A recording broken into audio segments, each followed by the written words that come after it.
What does the gospel tell us about the servant Messiah? What are the conditions to follow Jesus? How does Jesus exhort us to be concerned for one another? All these questions and more answered during today's episode of Daily Reflections.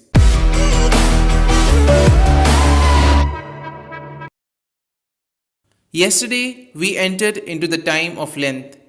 Up until now, the daily liturgy followed the Gospel of Mark step after step. Beginning yesterday until Easter, the sequence of the reading of the day will be given by the ancient tradition of Lent and the preparation for Easter. From the very first day, the perspective is that of the passion, death, and resurrection, and of the sense which this mystery has for our life. This is what is proposed in the rather brief text of today's Gospel. The Gospel tells us about the first announcement of the Passion. Jesus begins to teach that he is the Messiah, the servant, and affirms that as Messiah, servant announced by Isaiah, soon he will be put to death in the carrying out of his mission of justice. Luke here omits Peter's reaction, who advised Jesus against or tried to dissuade him to think in the suffering Messiah, and he also omits the hard response, "Far from me, Satan."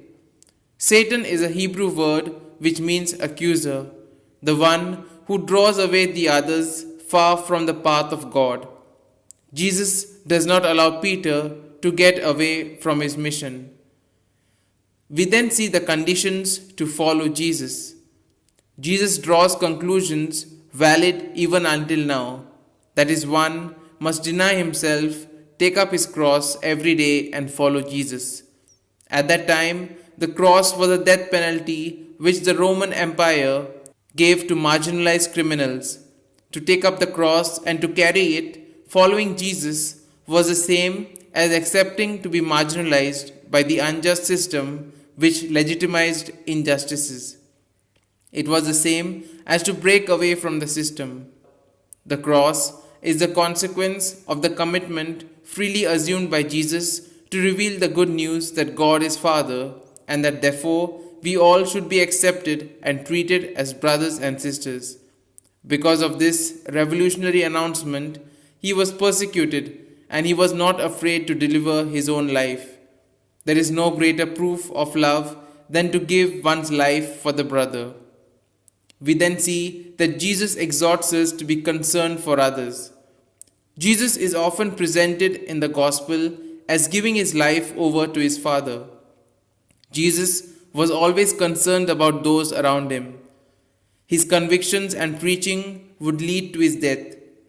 His future resurrection was in the power of his Father. Much of what we want to hold on to in life can be swiftly taken away: our good health, our security of wealth, even our good name. What we share in love and in God cannot be taken away. We ask in prayer to value love and to offer our life now and always in love and for love. Taking up one's cross is not a matter of simply putting up with the headaches and ordinary troubles of life, but of not being ashamed of Jesus and being prepared to be true followers with all the dangers and even possible martyrdom that it implies. Trying to save one's own skin by denying Jesus will only result in the loss of eternal life and intimate union with God. Here are some points for our personal reflection. Everybody was waiting for the Messiah, each one in his or her own way. Which is the Messiah whom I expect and which people expect today? The condition to follow Jesus is the cross. How do I react before the crosses of life? How do I express my concern to those around me? These points can be of great help to reflect on today's Gospel. And if you like our reflection, do share the good news of our Lord. Have a good day, and may God bless you all. Amen.